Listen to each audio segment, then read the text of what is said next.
Yeah, good morning. This is Steve Davis. This is my recording of my ethnobiological sketch. Yeah, I'm doing it right now by recording. If you're seeing this versus writing it all out, I've had a cataract operation, so this left eye is bionic and the right eye is absolutely blurry. And I get my second operation next week. So, yeah, a bit of background.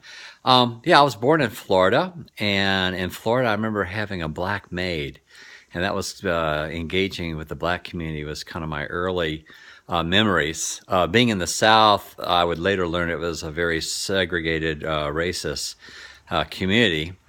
We were fortunate that my mom and dad moved us to Southern California in 1960.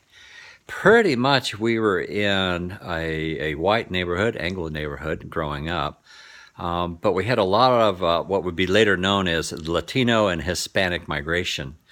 One of my dad's workmates was Latino, and we often went to his home, and we went to the barrio, to the local Mexican cafe. And so Hispanic culture, Latino culture in California is very prevalent, very much so. Later on in high school, we probably had not that many blacks, and we were the Anglos were quite intimidated. Blacks were better at football and other sports and stuff, and so that was kind of our encounter with that. By the time I left high school, it was kind of the early days of the Latino gangs. This is before guns became more prevalent and such. So that was kind of a racial fear going on. I think also another incident in my own life was when I was about 10, 11 years old. Me and my brothers and my cousins were walking down a railroad track in Santa Barbara, and we had about 20 black young people start throwing rocks at us, coming us, cursing us, and everything. And we ran home and got our parents, called the police, and those kids were rounded up. So those are some of the early experiences with that. Going to Las Vegas in 1980, I met my wife Lynn. I was the first American that knew anything about New Zealand, where New Zealand was. And Las Vegas was incredibly racially diverse, but it did not have the segregation of the South and the animosity of the South. Later on, we would go to Fort Worth, Texas to seminary. And again, that would be a bit more, the racial tension was more palatable there, which was going on.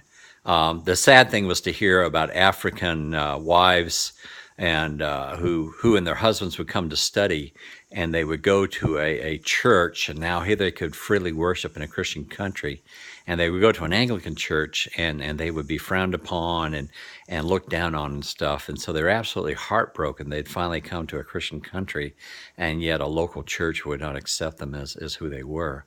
So those were quite formative up to 30 years of age. And then I moved here to New Zealand, Island Bay, pretty pakeha down there, engaging Māori culture. And we had Lionel Stewart as the Tumawaki at that time. And I learned a lot about Maori culture at that point in time. I think for me, I started engaging the Chinese world more intentionally when 1993, I'd finished up my ministry at Island Bay. And I started speaking at the Wellington Chinese Baptist Church. So I was their interim speaker for every Sunday for 4 or 5 months. And then once a Sunday for the following 4 years. And from that, we ended up going to Macau. And that's where a lot of our cultural experience came from. We spent 2.5 years in language school. Cantonese is an incredibly difficult language for Westerners to learn. And language is the key to culture. And so we were just immersed in culture and picked up a lot of what was happening and where the Chinese worldview was. Having said that, with our medical and mission trips, we went all over different parts of China. So we started picking up the nuances of different parts of China.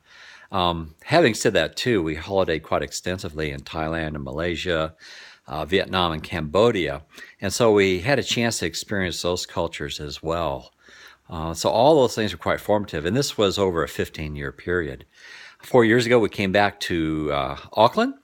We were called to start, the Ormiston Community Baptist Church would be intentionally multicultural. And also, I started my role as the Ethnic and Multicultural Ministries Coordinator for the Baptist Union and for the Northern Association at that time. And certain cultures I was not as familiar with. The Asian cultures I feel comfortable with. Indian culture and Polynesian Pacifica culture, that's kind of new to me. We haven't been around Pacifica or Indian cultures, during our last 15 years. But some really good people have kind of helped me get to know and understand. I've always counted on people whom I call cultural ambassadors. They're kind of they're kind of bridge people into different cultures. And so a lot of my ministry is cultivating relationships with bridge people. So pretty much that's who I am. That's what's forged me. Part of my identity is in the 80s, I took out New Zealand citizenship. I had to renounce my American citizenship.